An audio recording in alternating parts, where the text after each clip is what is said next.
dengan judul obat kesepian adalah tidak berpaling dan tidak menghiraukan. Tidak berpaling dan tidak menghiraukan. Apa yang beliau maksudkan dengan kesepian? Jalan kebenaran ini hanya satu, dan jalan kebatilan itu sangat banyak. Pekan lalu kita sudah sampaikan gambaran Rasulullah Sallallahu Alaihi Wasallam dalam hadis Ibnu Mas'ud. Bagaimana Nabi menggambarkan jalan kebenaran dan jalan kesesatan. Beliau membuat garis lurus.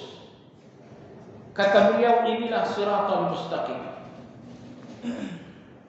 Kemudian Nabi membuat garis-garis di sebelah kanan, sebelah kiri, kanan, kiri, dan garis itu sangat banyak sekali. Meski Nabi tidak menyebutkan jumlah garis kanan dan garis kiri, tapi dalam hadis lain selain hadis Ibnu Mas'ud beliau mengatakan garis-garis ini dipastikan berjumlah 73. Jadi tentu orang yang berada di atas siratal mustaqim berhadapan dengan 73 jalan-jalan kesesatan. Tentu saja Anda akan kesepian sendirian, karena mayoritas berada di atas 73 jalan. Apa yang menjadi semangat Anda ketika Anda sendirian di atas siratal mustaqim itu? Mengingat mayoritas orang berada di atas 73 jalan. Ini yang akan dibahas oleh Imam Ibnu Qayyim. Beliau berkata, karena orang yang meminta petunjuk ke jalan yang lurus, siratal mustaqim, berarti meminta sesuatu yang kebanyakan orang menyimpang darinya, dan sangat sedikit jumlah teman yang akan menyertai dalam perjalanan ini. Sementara itu hati pun bertabiat tidak menyukai kesendirian. Jadi alamiah kita ingin teman, kita ingin satu komunitas. Sementara siratal mustaqim ini mungkin tidak memberikan Anda teman, apalagi komunitas. Anda akan sendirian di atas jalan siratal mustaqim. Oleh sebab itu Allah Subhanahu wa taala menyebutkan dalam surat An-Nisa ayat yang ke-69. Siapa yang menjadi teman-teman Anda di atas siratal mustaqim? Kenali teman-teman tersebut dan Anda tidak perlu lagi kesepian. Allah Subhanahu wa taala berfirman, "Faulaika ma'al ladzina an'ama Allahu 'alaihim minan nabiyyin was-siddiqin wasyuhada'i was-salihin wa hasuna ulaika rafiqa." Orang-orang yang berada di atas siratal mustaqim itu teman-teman mereka ada 4. Pertama, ma'an nabiyyin. Yang kedua, as-siddiqin. Yang ketiga adalah asy-syuhada. Dan yang keempat adalah as-salihin. Jadi Anda tidak sendirian, bersama Anda ada 4 macam orang lagi. Nabi-nabi, siddiqin, syuhada, dan salihin. Kenalilah keempat orang ini, keempat golongan ini, merekalah yang menjadi teman Anda di atas siratal mustaqim. Jadi Anda tidak sendirian, Anda bersama dengan 4 golongan lainnya. Dan keempat golongan ini adalah manusia terbaik di muka bumi. Nabi-nabi, siddiqin, syuhada, dan salihin. Jemaah sekalian yang saya hormati, inilah 4 tingkatan orang-orang baik. Pada tingkat yang paling tinggi adalah nabi-nabi. Tentu nabi-nabi ini bukan kelas kita. Anda nggak perlu berpikir menjadi seorang nabi. Ini akidah ahli sunnah wal jamaah. Saya katakan demikian karena sekte tertentu di dalam tasawuf memberikan peluang bagi siapapun untuk menjadi nabi apabila telah sampai pada level tertentu. Mereka mengatakan bahwa wali lebih tinggi daripada nabi. Wali lebih tinggi daripada nabi. Sehingga setiap orang punya peluang untuk menjadi seorang yang lebih tinggi daripada nabi. Tapi tentu dengan latihan A, B, dan C. Kalau proses latihan ini selesai, maka seseorang bisa sampai ke tingkat nabi ataupun lebih tinggi daripada tingkat nabi. Ini tentu ajaran yang menyimpang, ajaran yang sesat. Dalam akidah ahli sunnah wal jamaah, kenabian itu sudah berakhir. Jadi tidak ada lagi nabi setelah nabi kita sallallahu alaihi wasallam. Yang ada hanyalah orang-orang yang saleh, syuhada dan siddiqun. Baik. Kemudian pada tingkat yang kedua, dalam level kemuliaan adalah siddiqun. Ini tingkat yang kedua. Imam Ibnu Qayyim rahimahullah ta'ala mengatakan, tidak ada jarak antara nabi dengan siddiq. Apabila siddiq naik ke atas, di situ ada level para nabi. Dan apabila nabi turun satu level ke bawah, di situ ada level siddiq. Jadi antara tingkatan nabi, nabiyin dan siddiqin tidak ada batas sama sekali. Oleh sebab itu dalam beberapa ayat Allah menyatukan nabi dengan siddiqin. Allah berfirman tentang Nabi Ibrahim, "Wadhkur fil kitab Ibrahim innahu kana siddiqan nabiyya." Tentang Nabi Idris Allah berfirman, "Wadhkur fil kitab Idris innahu kana siddiqan nabiyya." Jadi dalam beberapa ayat Allah justru menyatukan siddiq dengan nabi. Karena dekatnya tingkat siddiqin dengan nabiyyin. Dalam surat Al-Zumar bahkan Allah menyebutkan nabinya dengan As-Siddiq dan menyebutkan Abu Bakar dengan As-Siddiq juga. Allah berfirman, "Walladzi jaa'a bis-sidqi wa saddaqa bihi ulaika humul muttaqun."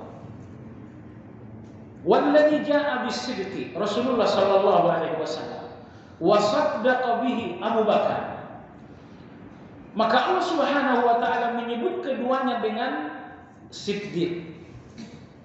Ini semua menunjukkan betapa tingginya tingkatan as-siddiq, sehingga tidak ada tingkatan ketakwaan yang paling dekat dengan tingkat kenabian lebih dari tingkat as-siddiq.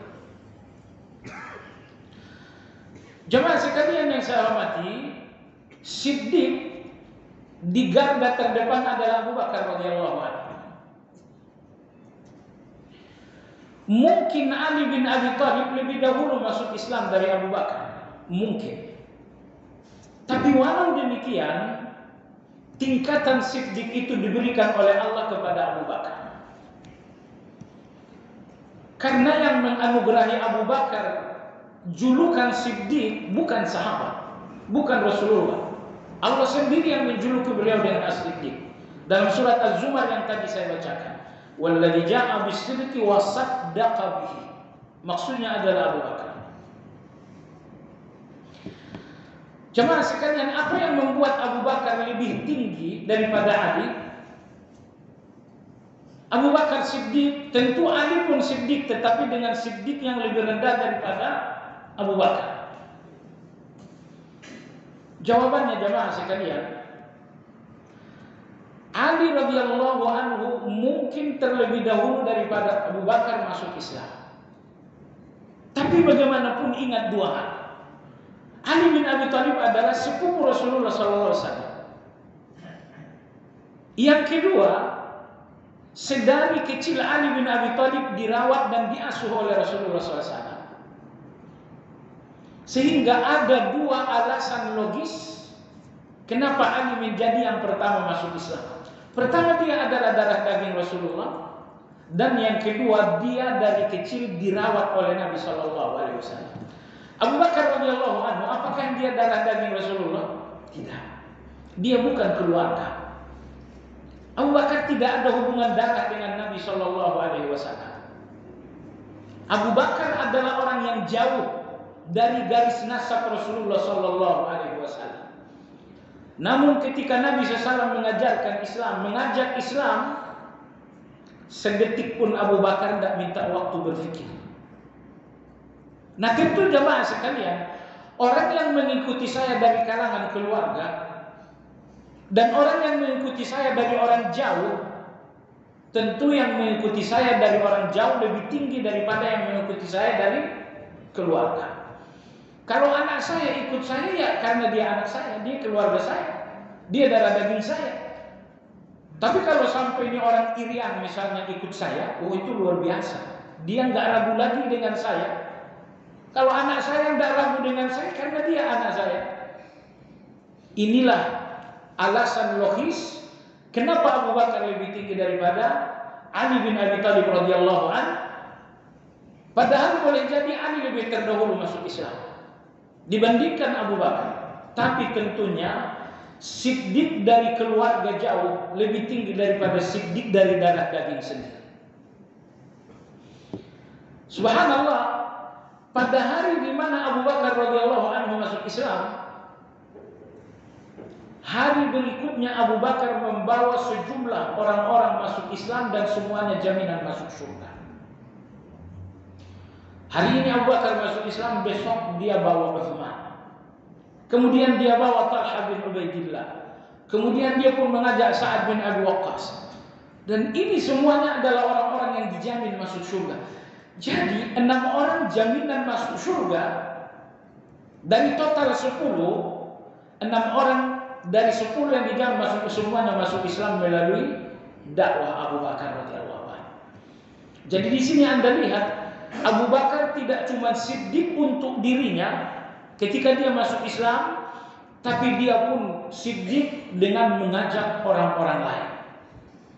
Sebab kalau saya membenarkan kebenaran lalu saya diam, pembenaran saya terhadap kebenaran itu rendah. Tapi ketika saya membenarkan kebenaran, kemudian saya pun mengajak sebanyak orang untuk mengikuti kebenaran, tentu nilai siddiq saya terhadap kebenaran itu lebih tinggi. Dan itu yang dilakukan Abu Bakar radhiyallahu taala,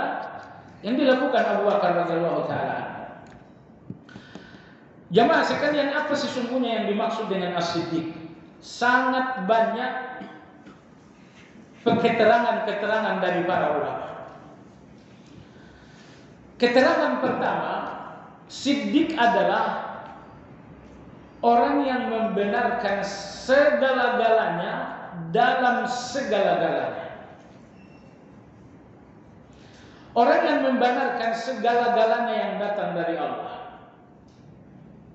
Dan mereka pun membenarkan segala-galanya itu di setiap keadaan-keadaan.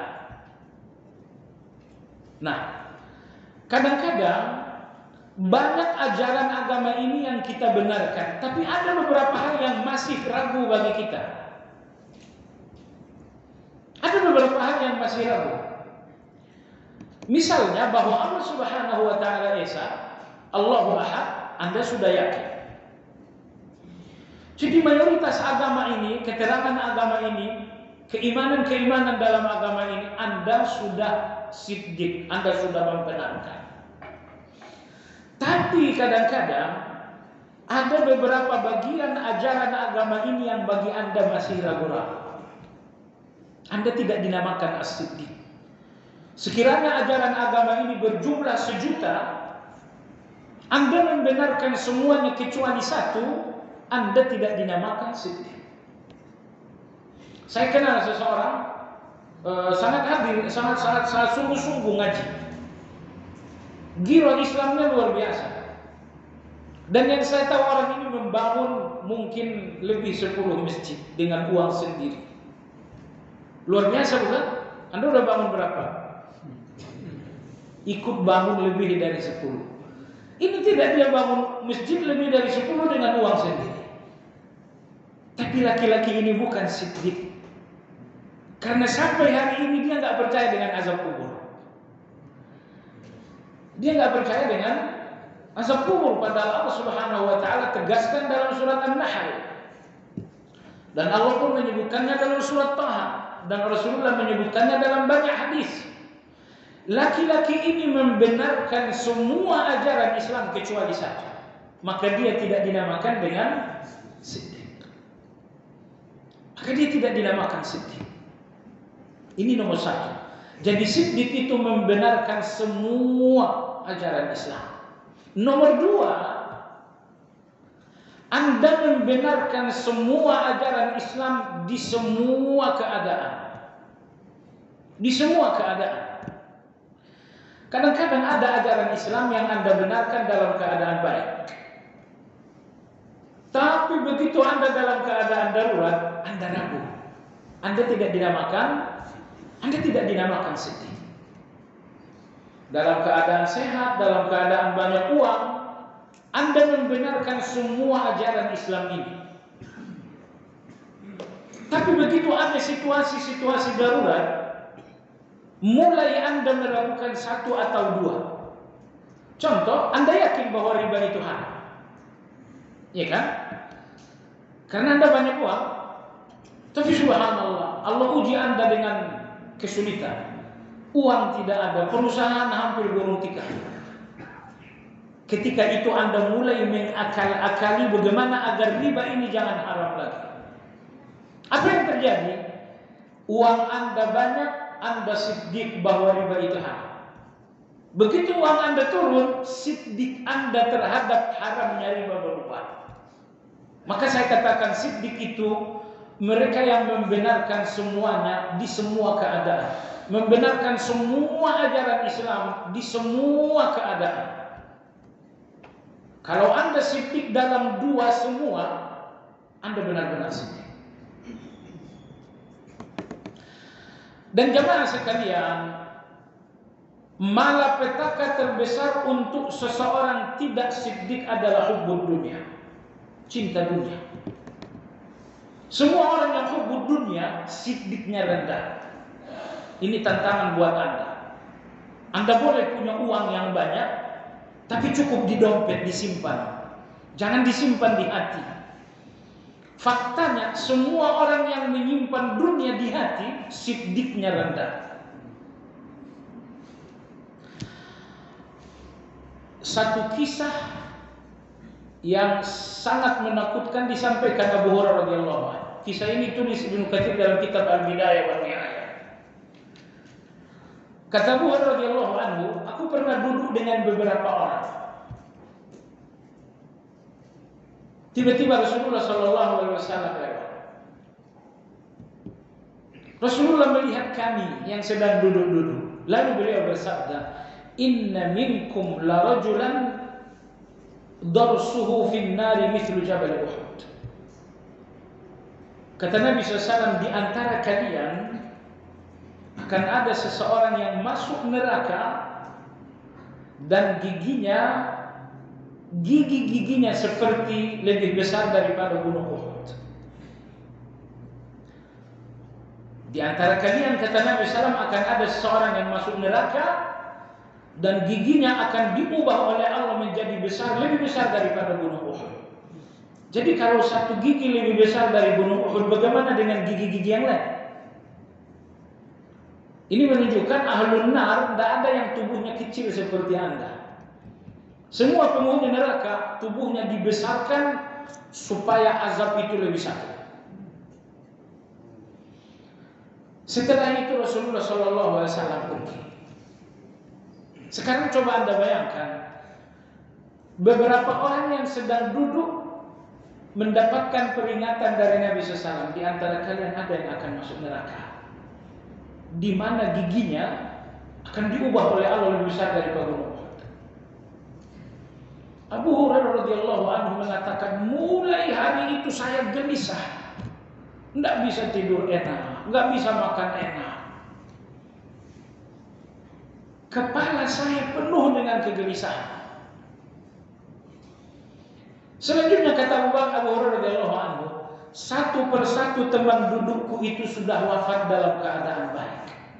Ini wafat dalam jihad, ini wafat dalam beramal saleh, ini wafat di dalam melakukan satu kebaikan.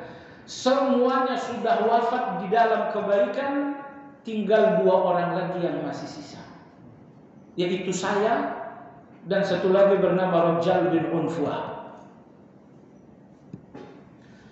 Kata Abu Hurairah radhiyallahu anhu, saya mencoba mencari kemungkinan apakah Rajal ini orangnya. Kalau tinggal 2 lagi kan nggak ada kemungkinan ketiga. Karena yang lain semuanya sudah wafat dalam husnul khatimah, tinggal 2 lagi. Abu Hurairah radhiyallahu anhu berpikir, jangan-jangan dia atau saya. Maka Abu Hurairah mencari kemungkinan, jangan-jangan ini orangnya yang dimaksudkan oleh Nabi SAW. Lalu Abu Hurairah radhiyallahu anhu mengatakan, tapi rasa-rasanya bukan dia juga orangnya. Kenapa?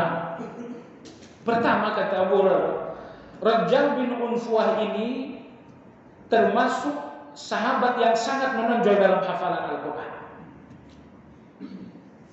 Dan yang luar biasa kata Abu Hurairah, kekhusyukan salat Rajal melebihi rata-rata para sahabat. Hafalan Al-Quran sangat menonjol, kekhusyukan salatnya melebihi kekhusyukan rata-rata para sahabat. Sampai-sampai Ibnu Umar radhiyallahu anhu mengatakan, pendatang-pendatang yang ada di Madinah yang paling mulia adalah Rajal bin Unfuah. Sehingga Abu Hurairah radhiyallahu anhu makin bingung. Sayakah orangnya? Tapi jangan sampai. Tapi kalau bukan saya, Rajalkah orangnya? Kemuliaannya luar biasa. Jemaah sekalian yang saya hormati, hari berlalu, minggu berlalu, tahun berlalu, Abu Hurairah makin pusing, makin gelisah. Rasulullah SAW, kepemimpinan kemudian jatuh ke tangan Abu Bakar radhiyallahu anhu. Muncullah gerakan orang-orang murtad dari suku Bani Hanifah yang dipimpin oleh Musailamatul Kadzdzab. Bani Hanifah mereka pernah datang satu suku kepada Nabi menyatakan diri masuk Islam.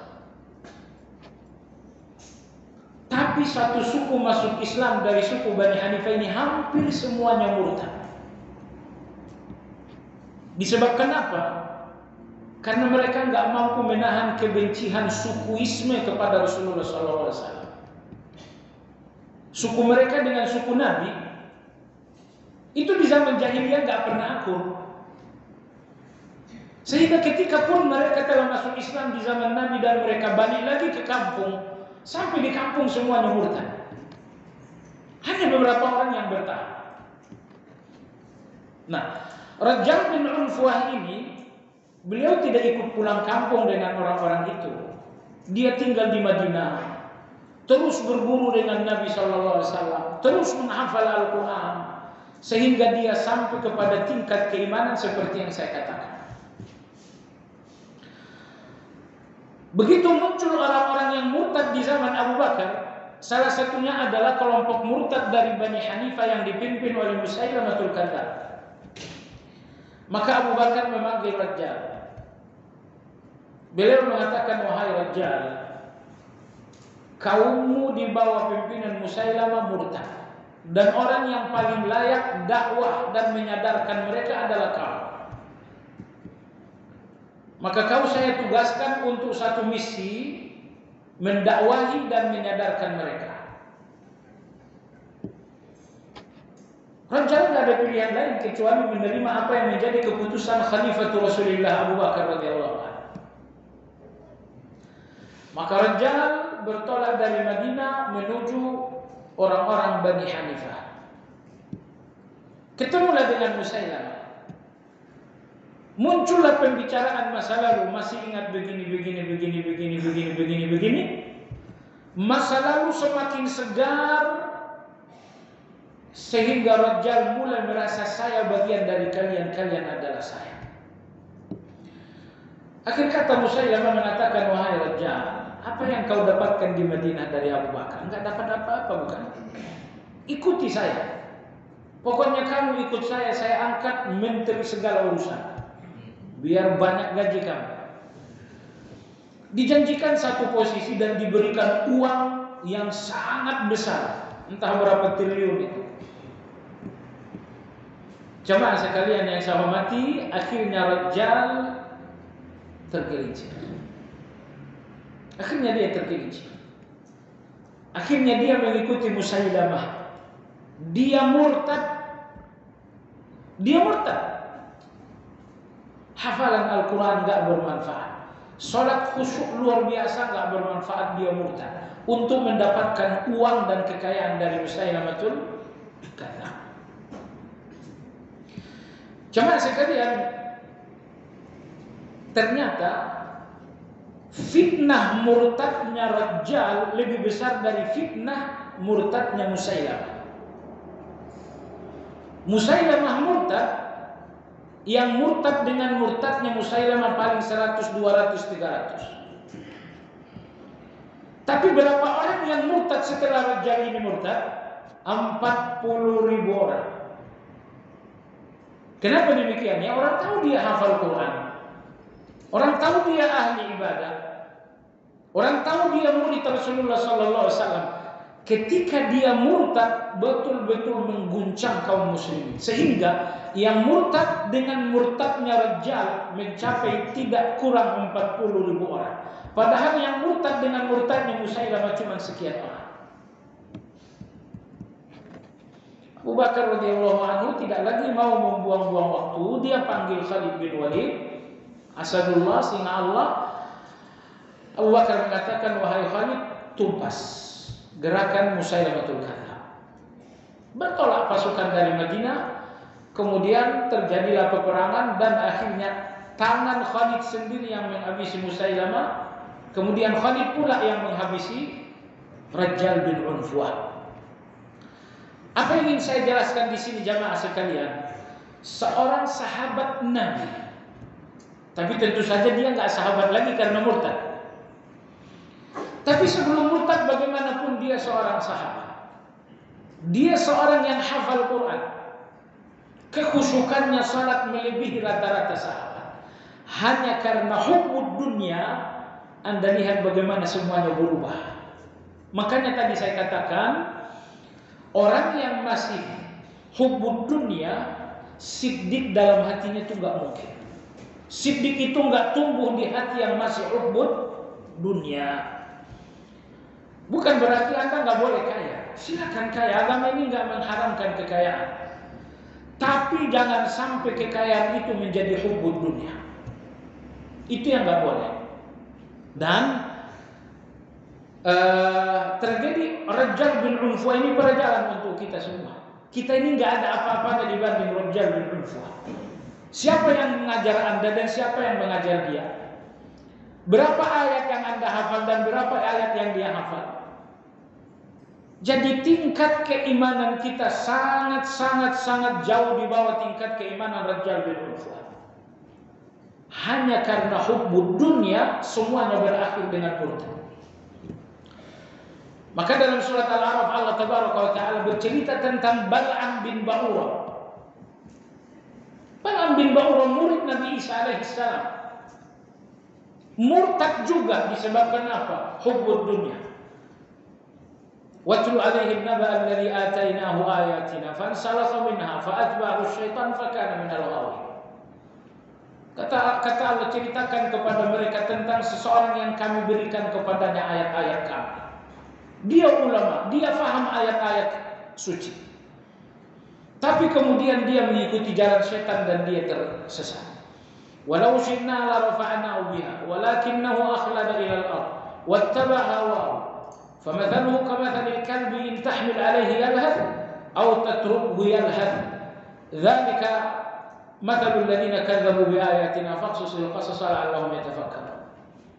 Kata Allah, sekiranya kami berkehendak, kami akan meninggikan derajatnya karena dia hafal kitab suci.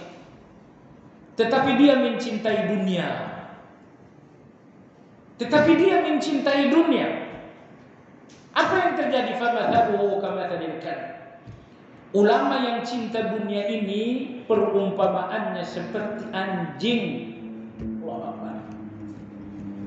Tidak ada perumpamaan paling keras dalam Al-Quran. Orang-orang kafir Allah perumpamakan mereka binatang. Diumpamakan dengan binatang secara global. Tapi ahli-ahli agama yang doyan hubbud dunia, Allah tidak mengumpamakan mereka dengan binatang, tapi Allah mengumpamakan mereka dengan anjing.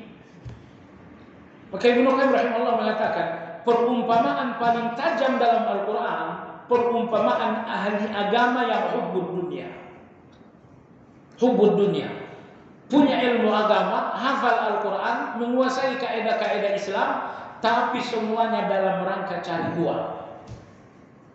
Semuanya dalam rangka mencari dunia. Baik jemaah sekalian yang saya hormati, jadi Siddiq adalah orang yang membenarkan segala-galanya yang datang dari Allah dalam segala-galanya keadaan. Itu Siddiq, membenarkan dengan dua segalanya. Segala ajaran dibenarkan dalam segala keadaan. Anda benarkan segala ajaran agama, cuma ada satu yang sisa, Anda tidak jadi as-siddiq. Atau Anda benarkan segala ajaran agama tanpa ada yang sisa, tapi Anda membenarkannya dalam keadaan Anda baik. Begitu Anda dalam keadaan terperosok, Anda dalam keadaan sulit, mulai ada ajaran-ajaran agama yang Anda otak-atik. Anda tidak dinamakan siddiq. Nah, inilah definisi siddiq yang paling bagus, yang membenarkan segala ajaran agama di segala keadaan.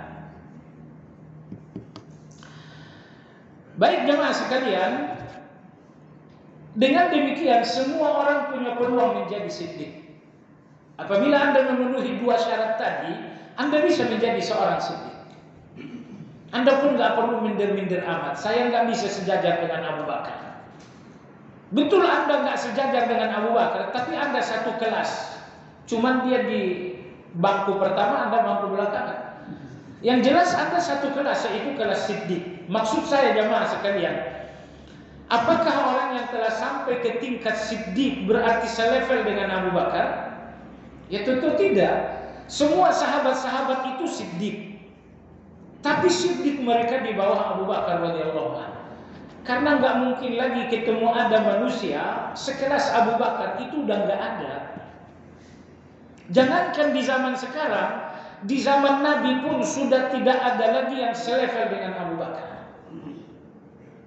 Nah, di sini disebutkan, kata Nabi sallallahu alaihi wasallam, "Ma da'autu ahadan illa ila al-Islam illa kanat lahu kabwa. Illa Abu Bakar lam yatala'sam." Kata Nabi sallallahu alaihi wasallam, semua orang yang aku ajak masuk Islam, semuanya minta waktu untuk berfikir. Kecuali Abu Bakar radhiyallahu anhu. Abu Bakar tidak minta waktu sedetik pun untuk berfikir. Ketika Nabi mengatakan Abu Bakar, Rasulullah lebih tua dari Abu Bakar 2 tahun. Bagaimanapun di waktu kecil mereka sahabat, karena selisih usia sangat sedikit. Jemaah sekalian, Nabi mengatakan, wahai Abu Bakar, Allah mengutusku menjadi Rasul dengan agama baru, dengan kitab suci Al-Quran. Kata Abu Bakar, kalau begitu saya beriman. Enggak minta waktu sedikit. Maka sekali lagi, Anda tidak akan menemukan lagi orang yang sejajar dengan Abu Bakar. Jangan di zaman sekarang, di zaman Rasulullah SAW pun tidak. Dan yang paling indah tentang Abu Bakar Anda lihat dalam surat At-Taubah. Illa tansuruhu faqad nasarahu Allah idh akhrajahu alladhina kafaru thaniya ithnaini idh huma fil ghar. Kalau memang kalian tidak mau menolong Rasulullah, maka Allah akan menolongnya melalui temannya. Ketika mereka berdua di dalam gua, yaitu gua Sur. Jadi bahasa Al-Quran ini coba amati, ketika mereka berdua. ketika mereka berdua. Ulama-ulama kita mengatakan, semenjak Allah melalui ayat itu mengatakan Abu Bakar dan Rasulullah berdua, mereka gak pernah berpisah lagi. Di Gua Hira mereka berdua. Ketika mereka hijrah ke kota Madinah, Nabi tidak memilih Ali, tidak memilih yang lain. Nabi memilih Abu Bakar, berdua lagi. Bahkan ketika Abu Bakar radhiyallahu anhu wafat, semua sahabat sepakat dimakamkan bersama Rasulullah karena Allah mengatakan mereka berdua. Sahabat-sahabat mengatakan, Allah telah mengatakan Abu Bakar dengan Rasulullah berdua. Mereka berdua di atas kehidupan, mereka pun berdua setelah kematian. Akhirnya Abu Bakar dimakamkan dengan Rasulullah SAW dalam satu ruangan. Kenapa? Ada apa dengan para sahabat? Inilah fikih dan pemahaman mereka. Mereka memilih Abu Bakar, sepakat agar Abu Bakar dimakamkan satu ruangan dengan Rasulullah karena mereka memahami ayat surat At-Taubah. Tsaniyatnaini idhuma fil ghar. Abu Bakar dengan Rasulullah berdua ketika di dalam gua. Mereka berdua ketika mereka sedang berhijrah. Maka ketika beliau wafat pun sahabat sepakat untuk membuat keberduaan ini antara Abu Bakar dengan Rasulullah sallallahu alaihi wasallam. Oleh sebab itu Anda lihat ayat Al-Quran yang berbicara tentang Nabi dan Abu Bakar itu pun redaksinya hampir sama. Anda lihat dalam surat Al-Duha, Allah berbicara tentang Rasulullah. Dan sesudahnya surat Al-Lail berbicara tentang Abu Bakar. Tentang Rasulullah, Allah berfirman, "Wala sawfa yu'tika rabbuka fatarda." Siapa yang dimaksud? Rasulullah. Tentang Abu Bakar Allah berfirman, "Wala sawfa yarda." Tidakkah Anda melihat redaksi ayat suci betul-betul mirip saat bicara Abu Bakar dan saat bicara Rasulullah SAW? Dan Ibnu Qayyim punya catatan khusus. Beliau mengatakan redaksi yang hampir sempurna saat berbicara tentang Abu Bakar, saat berbicara tentang Rasulullah, karena kata Ibnu Qayyim, tidak ada di atas muka bumi ini hati yang paling mirip dengan hati Rasulullah lebih dari hati As-Siddiq Abu Bakar radhiyallahu taala. Baik. Jadi teman Anda yang pertama di atas sirat adalah para nabi. Jadi jangan lagi Anda kesepian di atas siratal mustaqim. Mungkin tetangga kanan kiri tidak teman Anda. Mungkin pula rekan kerja bukan teman Anda di atas siratal mustaqim. Subhanallah. Ada teman Anda tapi temannya dua. Dia bukan teman di atas siratal mustaqim. Ada kawan Anda tapi dia kawan untuk kenangan masa lalu. Dia tidak lagi kawan Anda di atas siratal mustaqim. Siapa kawan, siapa teman di atas siratal mustaqim? Ada 4 teman. Nomor 1 teman Anda adalah para nabi. Dan yang kedua adalah siddiqun. Dan Anda sekali lagi jangan minder. Anda sudah tahu 2 jalan untuk menjadi siddiq. Dan tidak ada salahnya Anda berdoa kepada Allah, ya Allah, Allahumma ja'alni minas siddiqin. Ya Allah, jadikan aku termasuk orang siddiqin. Anda minta dalam doa. Jangan begitu Anda lihat begini siddiqin Abu Bakar, ya sudah selesai urusan saya, enggak ikut. Anda jangan minder. Pintu siddiqin ada di tangan Allah Azza wa Jalla. Jika Anda meminta Allah membukakan pintu itu melalui doa, insya Allah Anda akan membukakannya untuk Anda. Jadi Anda jangan berputus asa. Sebelum saya lanjut, ayat 69 ini turun menjawab seorang budak yang dimerdekakan Nabi SAW bernama Thauban. Cerita ini ditulis Imam Ibnu Jarir dalam tafsir beliau. Thauban radhiyallahu anhu sedang berada di keluarga, ada istri, ada anak-anak. Layaknya kita dengan istri dan anak-anak, Thauban pun bercanda dengan istri, bercanda dengan anak-anak. Tiba-tiba beliau ingat Rasulullah. Oh, lagi asik bercanda dengan anak, tiba-tiba ingat Rasulullah sallallahu alaihi wasallam. Thauban radhiyallahu anhu meninggalkan istri dan anak-anak. Kemudian beliau menjumpai Nabi sallallahu alaihi wasallam dengan wajah yang berubah. Kelihatan sedikit pucat, yang pasti ini wajah sangat sedih. Nabi SAW berkata, wahai Thauban, kenapa wajahmu seperti ini? Beliau mengatakan, ya Rasulullah, aku sedang bersama istri, bersama dengan anak-anak. Tiba-tiba aku ingat engkau. Tiba-tiba saya ingat engkau dan saya merasakan rindu yang luar biasa. Padahal 5 waktu melihat Rasulullah dalam salat. Subuh tadi salat dengan Nabi, zuhur salat dengan Nabi. Tapi entah apa, baru ingat Nabi, tiba-tiba gemuruh kerinduan luar biasa. Aku nggak tahan dengan kerinduan itu, maka aku tinggalkan anak-anak cuma untuk melihat wajahmu. La haula wala quwwata illa billah. Ya Rasulullah, aku melihat engkau lalu aku ingat surga. Di surga engkau pasti berada di tempat yang sangat tinggi. Jadi kalau sekarang kita subuh bersama, kita zuhur berjamaah, asar pun kita sholat bersama, tapi saya berpikir surgamu sangat tinggi. Kebersamaan dunia kita akan berakhir karena engkau berada di tingkat yang sangat tinggi.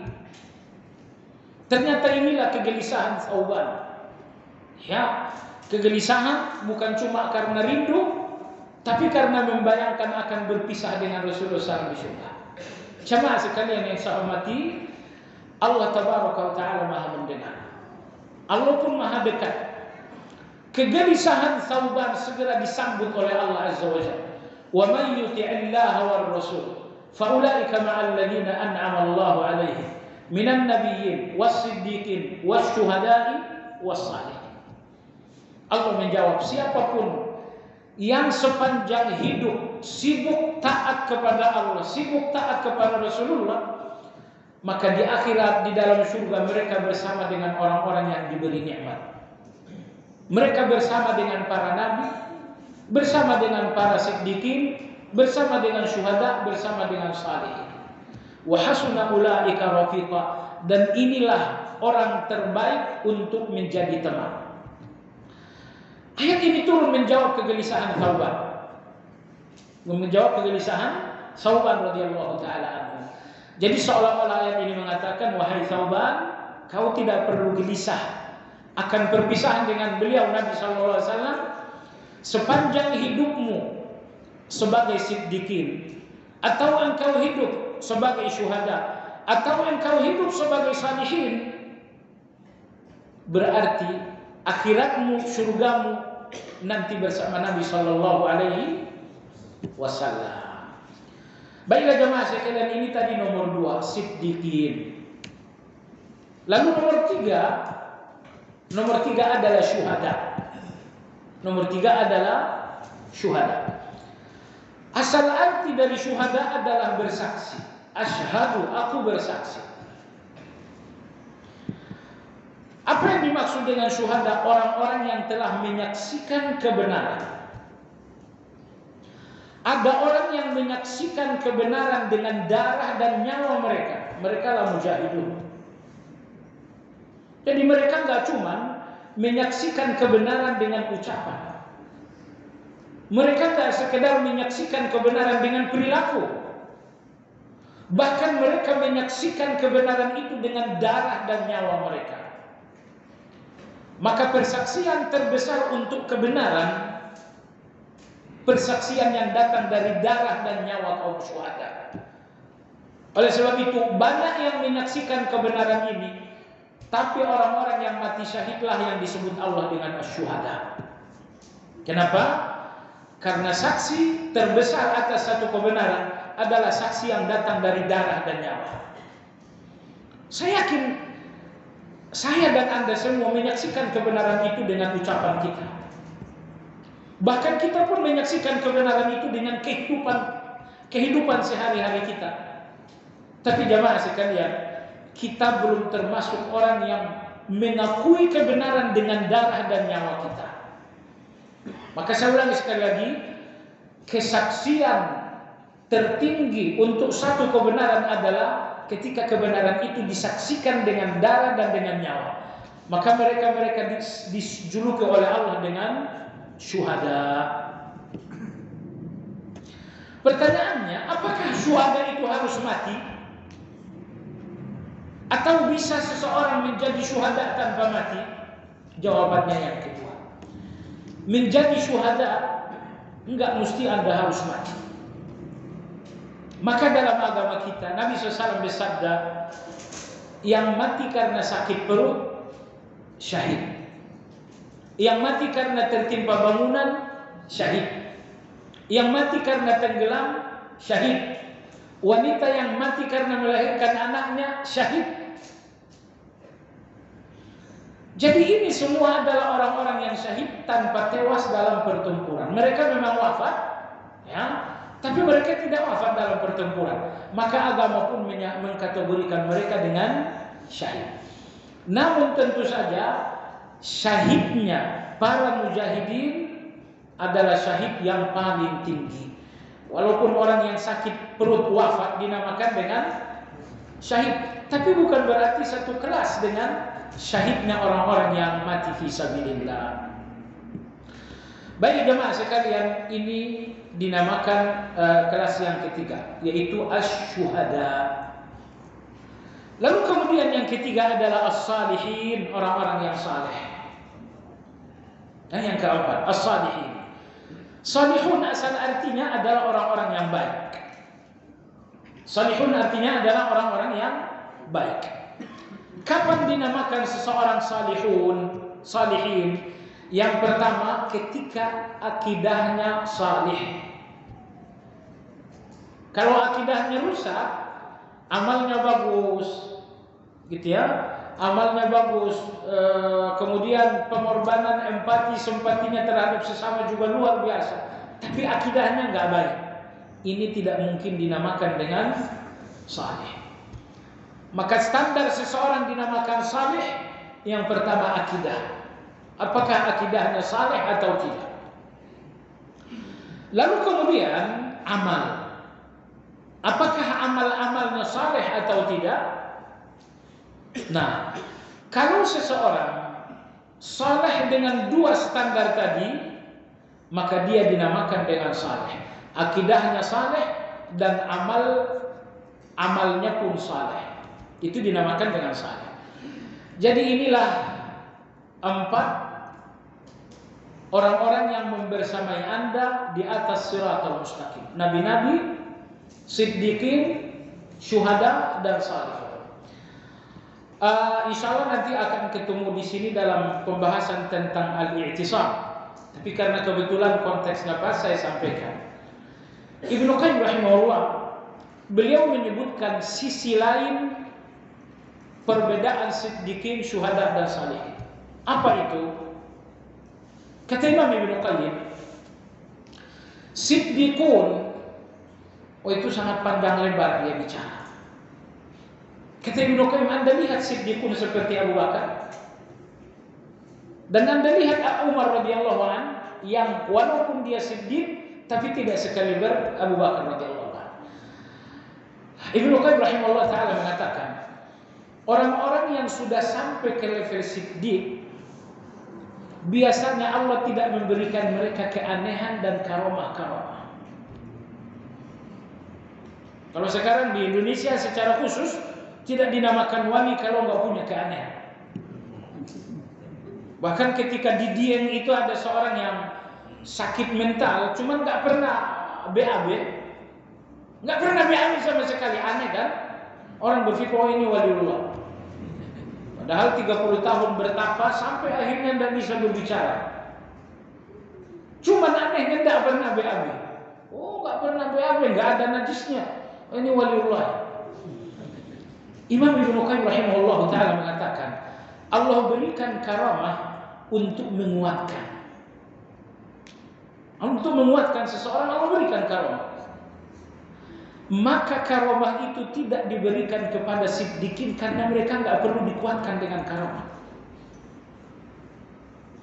Syekhul Islam Ibnu Taimiyah rahimahullah, Anda tahu Umar radhiyallahu anhu salah seorang sahabat yang diberi oleh Allah banyak karamah.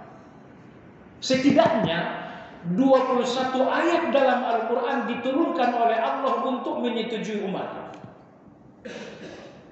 Jadi Nabi kita rapat, musyawarah dengan para sahabat, muncul ide dari Umar. Awalnya Rasulullah ragu untuk menerima, akhirnya turun ayat. Intinya 21 ayat dalam Al-Quran diturunkan oleh Allah untuk menyetujui ide-ide dari Umar radhiyallahu anhu. Ini namanya karamah. Ketika Umar berbicara, lalu Allah benarkan. Nah, di antara karamah Umar, dia lewat satu jalan, itu semua setan yang ada di dalam lari terbirik-birik. Jadi walhasil Allah memberikan karamah yang sangat banyak kepada Umar. Tapi karamah-karamah seperti itu nyaris tidak ada pada Abu Bakar. Syekhul Islam Ibnu Taimiyah rahimahullah dalam kitab Al-Furqan, beliau menyebutkan inilah tingginya kelas Abu Bakar. Seorang siddiq tidak membutuhkan karamah, karena karamah diberikan oleh Allah untuk menguatkan hati. Allah berikan karamah. Anda lihat misalnya dalam kisah Nabi Sallallahu Alaihi Wasallam seperti ditulis dalam kitab Riyadhus Shalihin. Seorang anak muda yang dihukum mati oleh raja yang zalim. Anak muda ini dibawa ke tengah laut untuk ditenggelamkan. Ternyata apa yang terjadi? Semua tentara tenggelam dan dia selamat. Anak muda ini dibawa ke puncak gunung yang tinggi untuk diterjunkan dan mati. Ternyata semua pasukan gugur dan anak inilah yang selamat. Allah berikan karamah kepada anak ini supaya dia kokoh. Di depanmu ada raja, imanmu sedang tertantang, maka Allah berikan karamah agar anak muda ini kokoh. Maka Allah berikan karamah untuk mengokohkan seseorang. Adapun siddiq tidak butuh karamah lagi karena memang kokoh mereka sudah luar biasa. Ya. Baik, Ibnu Qayyim rahimahullah mengatakan siddiq orang yang saat berhadapan dengan perintah dan larangan Allah tidak ada sedikit pun keinginan mereka untuk melanggar. Itulah siddiq. Ini perintah Allah, ini larangan Allah. Pernahkah ada satu debu dalam fikiran siddiq untuk melanggar? Gak ada sama sekali. Misalnya ketika mereka bangun tengah malam, pernahkah mereka berpikir tidak usah deh besok aja? Di dalam perintah apapun dan di dalam larangan apapun, siddiq itu tidak pernah berpikir untuk melawan. Itulah siddiq. Nah, syuhada, aslinya syuhada ini adalah orang yang berjuang. Orang-orang yang di tingkat syuhada, kata Ibnu Qayyim, saat berhadapan dengan perintah dan larangan Allah, masih ada keinginan melawan. Tapi keinginan melawan itu dilawan. Itulah syuhada. Mereka bangun tengah malam dan mereka tahu harus berdiri di depan Allah untuk melakukan keabdian. Sebetulnya ada penolakan dalam hati. Enggak usah dulu deh, besok. Ada penolakan, lalu penolakan itu mereka lawan. Inilah yang dinamakan dengan syuhada. Adapun yang dinamakan dengan as-salihun, mereka adalah orang yang berhadapan dengan perintah dan larangan Allah, muncul penolakan. Kadang-kadang ada perlawanan. Dan kadang-kadang mereka berhasil melawan, kadang-kadang tidak. Tapi mereka lebih sering berhasil melawan. Misalnya dalam 10 perintah Allah, mereka sukses 9. Tapi ada satu perintah Allah yang masih dilewatkan. Tapi bagaimanapun mereka lebih banyak setia daripada khianat kepada Allah Azza wa Jalla. Inilah sisi lain perbedaan siddiqun, syuhada, dan salihun. Ya, Anda kelas mana? Siddiqun, syuhada, dan salihun? Jawabannya ini kelas Anda semuanya. Ya, karena semua yang berada dalam hati kita fluktuasi. Mungkin satu hari Anda betul-betul siddiqin, tapi selama sebulan ke bulan depan cuma syuhada. Malah bulan ketiga malah amblas jadi salihin. Tapi bagaimanapun sepanjang Anda tidak keluar dari 3 golongan ini, agama mengatakan Anda di atas siratal mustaqim. Yang penting jangan sampai ke yang nggak masuk sebutan, ya, nggak masuk nominasi. Jadi jamaah sekalian, apabila di depan perintah dan larangan Anda tak pernah berpikir melawan. Misalnya Allah bilang jangan makan riba, Anda berpikir nggak ngakal-ngakalin. Siddiqun itu nggak pernah macam-macam, nggak pernah berpikir untuk melawan, nggak pernah berpikir untuk menyiasati larangan Allah supaya boleh. Siddiqun itu orang-orang jujur. Syuhada ini masih berpikir melawan, kadang-kadang pula masih mencari celah. Gimana caranya biar riba ini nggak ada? Ada pikiran seperti itu, namun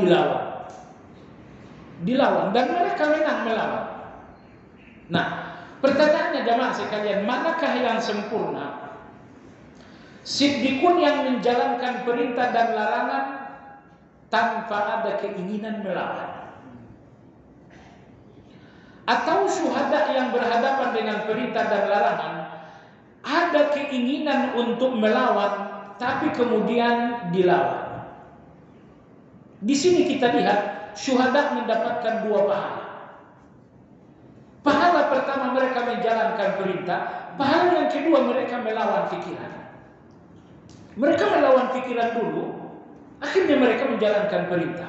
Sehingga pahala pertama mereka mujahadah, lalu pahala yang kedua bahwa mereka menjalankan perintah. Mereka mendapatkan dua kebaikan, 2 pahala. Mana yang lebih tinggi antara syuhada dengan 2 pahala tadi atau dengan siddiqin? Ibnu Qayyim rahimahullah ta'ala mengatakan siddiqin jauh lebih tinggi. Ibarat orang yang sedang berjalan, kata Ibnu Qayyim, siddiqin ini sudah sampai ke tujuan. Syuhada ini sedang berjalan menuju tujuan, berjuang melintas jarak. Kadang-kadang ada pandangan kanan, ada pandangan kiri. Mereka mengabaikan kanan dan kiri untuk terus berjalan. Tapi bagaimanapun syuhada ini belum sampai tujuan. Mereka belum sampai tujuan karena mereka masih dalam perjalanan. Adapun siddiqin, mereka sudah sampai ke dalam tujuan. Sehingga kata Imam Ibnu Qayyim, sepanjang syuhada ini masih melihat kanan dan kiri, artinya masih ada peluang, ada kemungkinan untuk tergelincir. Adapun siddiqun gak ada peluang tergelincir sama sekali. Gak ada peluang tergelincir sama sekali dalam siddiqun. Jadi dengan demikian siddiqun jauh lebih tinggi daripada sekedar syuhada, dan syuhada jauh lebih tinggi daripada salihun. Baik jemaah sekalian yang saya hormati, inilah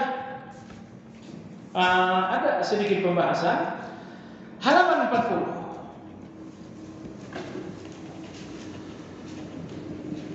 Kata Imam Ibnu Qayyim rahimahullahu taala, di sini pada halaman 40 dia mengatakan begini.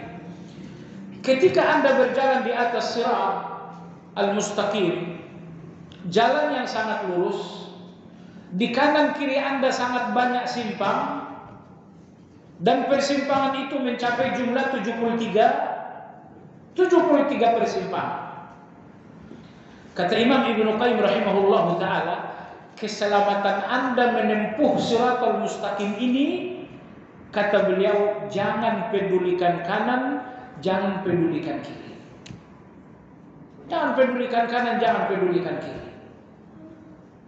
Kalau Anda berjalan di atas Shiratal Mustaqim tapi masih lihat kanan, masih lihat kiri, kemungkinan Anda dua kemungkinan. Kemungkinan Anda sampai kepada tujuan tapi terlambat. Kemungkinan terburuk, Anda tertarik dengan apa yang Anda lihat. Lalu di sini Ibnu Qayyim memberikan dua gambaran. Gambaran yang pertama, seseorang yang akan pergi salat. Seseorang yang akan pergi salat. Dalam perjalanan menuju masjid, ternyata dia dibujuk, digoda oleh katakanlah syaitan dari manusia. Ketemu kawan, ngajak bicaranya gimana, belum bicara panjang lebar dengan teman, padahal dia dalam perjalanan menuju ke masjid. Apa yang terjadi? Dua kemungkinan kata Ibnu Qayyim. Kemungkinan pertama, karena Anda melayani orang ini bicara, akhirnya Anda sampai ke masjid tapi sudah terlambat. Anda tinggal dapat salam doa. Atau kemungkinan yang kedua yang paling buruk, Anda melayaninya berbicara sampai dia benar-benar puas dan akhirnya Anda nggak sampai ke masjid.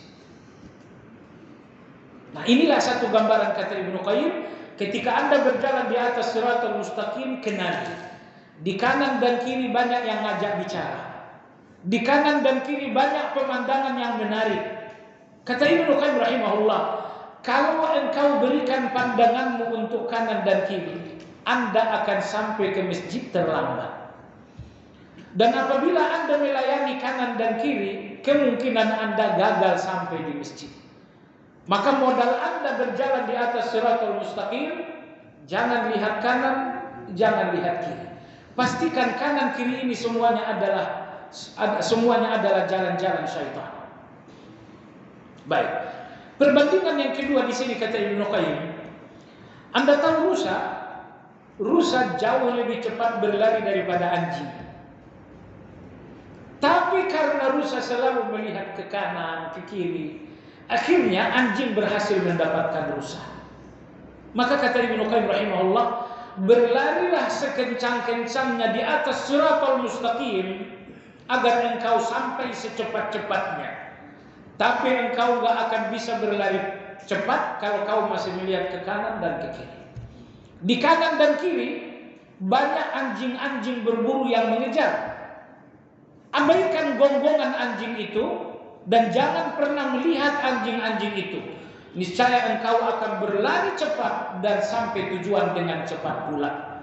Tapi kalau misalnya Anda sedang berlari, melihat berapa anjing yang datang, bahkan sibuk dengan suara anjing yang menggonggong, Anda akan terlambat. Nah, ini falsafah Imam Ibnu Qayyim al-Jauziyah rahimahullah. Perjalanan Anda sudah tepat karena Anda di atas Shiratal Mustaqim. Tugas Anda berikutnya abaikan anjing yang menggonggong. Nah, Anda lihat pada halaman 41. Pada halaman 41 Imam Ibnu Qayyim rahimahullah mengatakan,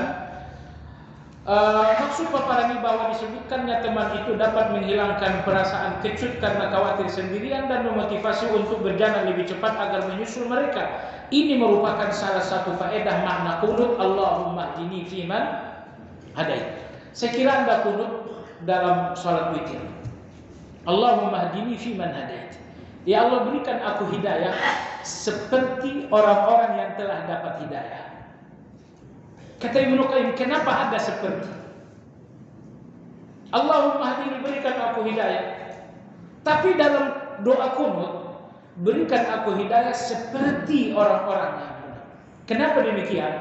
Kata Imam Ibnu Qayyim rahimahullah, perlu untuk selalu sadar siapa yang menjadi teman kita dalam perjalanan agar itu menjadi semangat. Kita tidak akan semangat kalau kita melihat sendirian. Tapi lihat, dalam perjalanan Anda ada orang yang mesti Anda kejar. Saat ini Anda berjalan sebagai salihun. Di depan Anda ada gerombongan syuhada, Anda harus ngejar. Bahkan di depan Anda ada juga orang siddiqun dan itu wajib Anda kejar. Kalau Anda tidak melihat orang-orang yang berjalan di depan Anda tidak akan mengejar. Anda akan santai. Maka Ibnu Qayyim mengatakan, lihat orang-orang yang mendahuluimu di dalam Shiratal Mustaqim. Engkau melihat salihin, engkau melihat syuhada, engkau melihat siddiqin, dan kalau engkau berjalan santai, engkau tidak akan bisa menyusul mereka. Tugasmu di atas Shiratal Mustaqim, berjalan cepat, fokus, abaikan anjing yang menggonggong sampai engkau menyusul mereka yang telah mendahului Anda. Susullah salihun, setelah itu susullah syuhada, setelah itu orang terakhir untuk Anda susullah as-siddiqun. Dan semoga hari terbaik dalam kehidupan adalah hari di mana Anda kembali kepada Allah Azza wa Jalla. Anda kembali setelah sampai pada tingkat as-siddiqun. Demikian jemaah sekalian, insyaallah yang akan datang adalah halaman 43.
Bagaimana hukum tahlil bagi orang yang meninggal?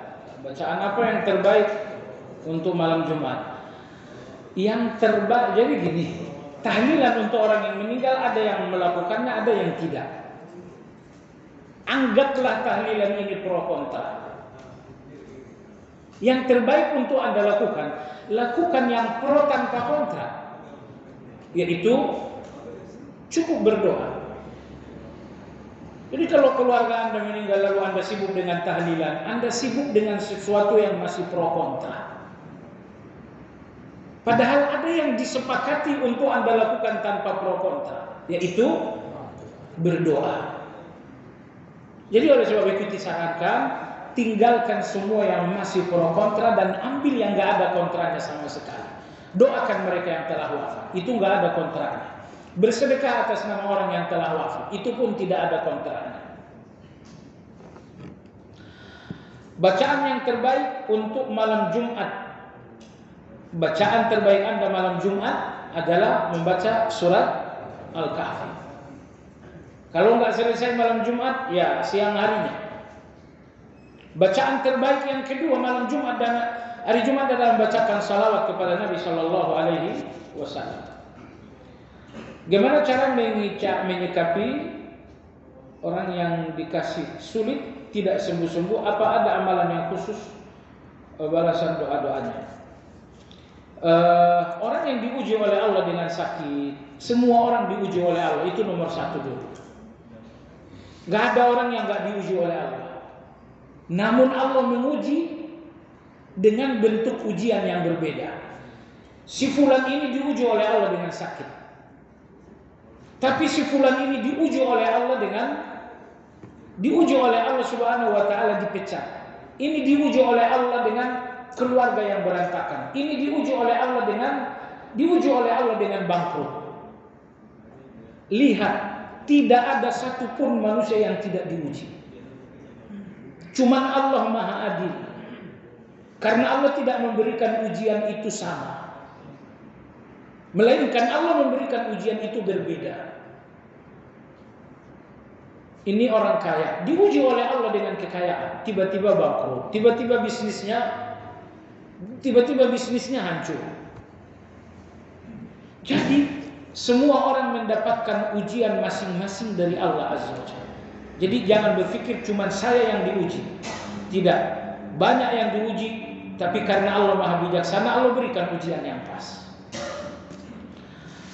Yang kedua, Banyak-banyak berdoa kepada Allah dalam keadaan diuji.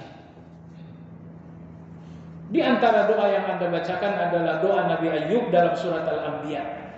Anni massani ad-durr wa anta arhamur rahimin. Banyak berdoa kepada Allah. Sungguh-sungguh berdoa kepada Allah. Dan alangkah baiknya sekiranya Anda memanggil-manggil nama Allah yang sesuai dengan doa. Karena ada dua tipe orang yang berdoa. Ada orang yang berdoa langsung meminta. Nomor dua, ada orang yang berdoa namun mereka memanggil-manggil nama Allah berkali-kali, setelah itu mereka meminta. Dari dua jenis doa ini mana yang paling utama? Yang kedua. Kalau misalnya Anda bilang, ya Allah berikan aku sehat, Anda berdoa langsung meminta, ini bagus. Tapi jauh lebih bagus lagi sekiranya Anda memanggil-manggil Allah dulu dengan nama yang sesuai dengan permintaan. Setelah itu baru Anda meminta. Misalnya Anda mengatakan, Allahumma antas syafi, Allahumma antas syafi. Sebutkan berkali-kali. Ya Allah, Engkau yang maha menyembuhkan. Ya Allah, Engkau yang maha menyembuhkan. Ya Allah, Engkau yang maha menyembuhkan. Sebutkan 10 kali, sebutkan 20 kali. Setelah itu baru Anda minta keinginan. Berdoa dengan cara yang kedua ini lebih mulia. Dalilnya, 2 kali dalam Al-Quran Allah meminta agar doa kita diawali dengan penyebutan namanya. Surat Al-A'raf Allah berfirman, walillahil asma'ul husna fada'uhu biha. Dalam surat Al-Isra Allah berfirman, qul ud'ullah aw ud'ur rahman ayyamma tad'u falahul asma'ul husna. Melalui 2 ayat ini Allah ingin agar kita memanggil-manggil namanya sebelum kita menyampaikan keinginan. Maka di antara rahasia doa-doa yang ajaib, doa-doa yang dikabulkan oleh Allah Azza wa Jalla adalah doa yang dipersembahkan setelah sebelumnya Anda memanggil Allah. Sekali lagi jangan panggil Allah dengan satu kali. Allahumma ya syafi. Allahumma ya syafi. Allahumma ya syafi. Ya Allah, Engkau yang maha menyembuhkan. Ya Allah, Engkau yang maha menyembuhkan. Ya Allah, Engkau yang maha menyembuhkan.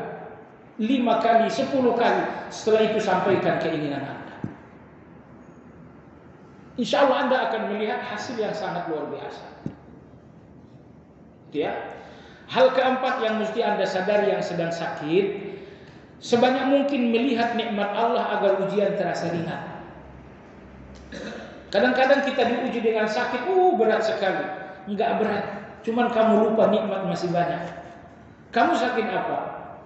Oh, kamu sakit lambung. Iya. Jantungnya sehat kan? Iya. Tapi ginjalnya sehat kan? Iya. Ternyata yang sehat lebih banyak daripada yang sakit. Itu yang membuat sakit Anda menjadi ringan. Maka ayat Al-Quran banyak sekali perintah agar kita ingat nikmat, ingat nikmat, ingat nikmat, supaya Anda sadar bahwa ujian itu ternyata cuma setetes dan nikmat itu ternyata lautan tak bertepi. Jangan sampai Anda fokus dengan satu nikmat, dengan satu ujian, sehingga Anda lupa dengan miliaran nikmat. Itu yang membuat sakit Anda makin sakit. Kita hidup di zaman ini bukan keluarga Nabi namun beriman kepadanya. Apakah jauhnya jarak Nabi dengan kita memiliki keutamaan di sisi Allah? Iya. Khusus umat akhir zaman ini ada satu keistimewaan. Saya berikan Anda 2 keistimewaan. Keistimewaan pertama, Nabi kita SAW duduk dengan para sahabat. Duduk dengan para sahabat. Lalu Nabi SAW tiba-tiba bicara, wadidtu an ara ikhwani. Kata Rasulullah, aku ingin melihat ikhwanku. Ikhwan dalam bahasa Arab, saudara Anda sedarah, itu namanya ikhwan. Nah, kalau teman-teman Anda dinamakan dengan sahabat, maka tiba-tiba Rasulullah bersabda, aku ingin melihat ikhwanku. Sahabat-sahabat mengatakan, alasna ikhwanaka? Ya Rasulullah, bukankah kami ini ikhwanmu? Kata Nabi SAW, bal antum ashabi. Kalian ini sahabatku, bukan ikhwanku. Ikhwanku, mereka yang tidak melihatku namun tidak ragu untuk mengimani aku. Mereka yang datang di akhir zaman. Allahu Akbar. Kalau Abu Bakar sahabat Nabi, kalau Umar sahabat Nabi, ternyata Anda adalah ikhwannya Nabi. Kemudian kebahagiaan yang kedua bagi Anda, Nabi SAW mengatakan di akhir zaman, lil amili fihi ajru khamsin. Orang yang mampu istiqamah di zaman ini, mereka mendapatkan pahala 50 orang sahabat. 50 orang sahabat. Misalnya sahabat menjauhi riba, dapat pahala sekian.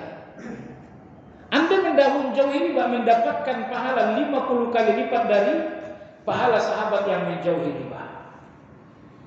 Alhamdulillah, kebaikan-kebaikan ketika Anda istiqamah di akhir zaman, kebaikan-kebaikan ini menghasilkan pahala 50 kali lipat dari pahala para sahabat. Apakah sifat Abu Bakar yang paling utama sebelum Islam sampai bisa langsung menerima kenabian Muhammad tanpa ragu sedikit pun? Jawabannya, sifat Abu Bakar yang menonton sebelum Islam tawadhu dan dekat dengan orang miskin. Abu Bakar ini dekat dengan orang miskin, dekat dengan orang-orang rendah. Maka orang yang paling cepat menerima kebenaran orang yang paling tawadhu. Ulama kita mengatakan kebenaran ini air. Kebenaran ini air turun dari langit. Air kebenaran ini akan mengalir menuju tempat yang rendah. Kalau berada di tempat Anda berada di tempat yang tinggi, air kebenaran ini enggak akan naik. Jadi merendahlah. Carilah tempat-tempat tawadhu supaya air kebenaran ini mengalir menyirami Anda. Seorang muslim yang melakukan ghibah kepada orang kafir, apakah dosanya juga sama dengan ghibah kepada sesama muslim? Artinya terjadi transfer pahala. Jawabannya, ghibah terhadap muslim dosa besar. Ghibah terhadap orang kafir dosa besar juga. Sama-sama dosa besar. Tapi tentu ghibah terhadap seorang muslim dosa besarnya lebih besar. Karena semakin dekat seseorang dengan Anda, maka dosa ghibahnya lebih besar. Maka ketika Anda menggibah abang Anda, saudara Anda, ada dua hubungan. Anda sesama muslim, yang kedua hubungan saudara. Maka hukum ghibahnya pun lebih besar. Kemudian Anda ghibah lagi orang tua Anda sendiri, orang yang paling dekat dengan Anda, sehingga dosa ghibahnya pun lebih tinggi. Maka yang mempengaruhi dosa ghibah tinggi atau rendahnya adalah kedekatan seseorang dengan. Makin seorang dekat, maka dosa ghibahnya semakin besar. Dalam kisah sahabat Nabi yang murtad, apakah dia hanya tidak mau menyampaikan dakwah sesuai perintah Abu Bakar, tapi sebenarnya masih ada sedikit iman di hatinya, ataukah ia benar-benar kembali ke ajaran leluhurnya? Jawabannya, dia kembali ke ajaran leluhur. Dia keluar dari Islam mengikuti Musailamatul Kazzab. Dia murtad karena mengakui Musailamah seorang kafir, seorang nabi. Sebuah keluarga kecil yang karena faktor kemiskinan maka memutuskan untuk menitipkan salah satu anak yang baru saja dilahirkan kepada familinya yang dianggap mampu dan menyerahkan semua tanggung jawab pendidikan kepadanya. Apakah orang tua kandung anak tersebut dapat dikatakan telah menzaliminya karena melepaskan tanggung jawab? Kalau betul-betul Anda tidak mampu, Anda nggak mampu, tapi rasa-rasanya nggak mungkin tidak mampu. Nggak mungkin tidak mampu. Ketika Allah menitipkan anak-anak kepada orang tua, Allah berikan satu pesan. Nahnu narzuquhum wa iyyakum. Terima anakmu, dia datang membawa rezekinya untuk kalian. Dalam ayat Allah berfirman, nahnu narzuqukum wa iyyahum. Kami memberi rezeki kalian dan mereka. Jadi jamaah sekalian, menitipkan anak dengan alasan kemiskinan tidak bisa dibenarkan dalam Islam. Karena Allah mengatakan anakmu datang dengan rezekinya. Bahkan ingat, Yang membuat Anda semakin miskin, semakin menderita karena anak yang datang bawa rezeki Anda berikan kepada orang lain. Akhirnya orang lain yang mendapatkan rezeki anak Anda. Nah, maka apa yang dilakukan ini melepaskan tanggung jawab? Iya, itu lepas tanggung jawab. Ya, nggak mungkin, nggak masuk akal itu. Karena kemiskinan anak dititip enggak, kecuali kalau karena sakit. Ya, misalnya bapaknya wafat, ibunya sakit, nggak bisa ngerawat sama sekali, dititipkan ke tetangga, itu masuk akal. Tapi kemiskinan jamaah sekalian bukan alasan yang diterima. Karena ini soal rezeki dan anak kita datang dengan rezekinya sendiri. Dulu anak saya nggak ada. Saya ngontrak dari satu kontrakan kedua, kemana-mana kita naik angkot. Begitu saya punya anak satu, masih ngontrak ke sana, ngontrak ke sini, tapi sudah ada motor. Begitu anak kita udah banyak, Allah juga kasihan kalau kemana-mana ngontrak. Anak saya sampai stres itu. Kita bilang besok kita pindah lagi ke Kalisari. Kata anak saya, pindah melulu. Tapi ujung-ujungnya Allah berikan. Jadi Allah berikan rezeki melalui anak. Baik. Kalau Anda bilang ini lepas tanggung jawab, ya itu melepas tanggung jawab.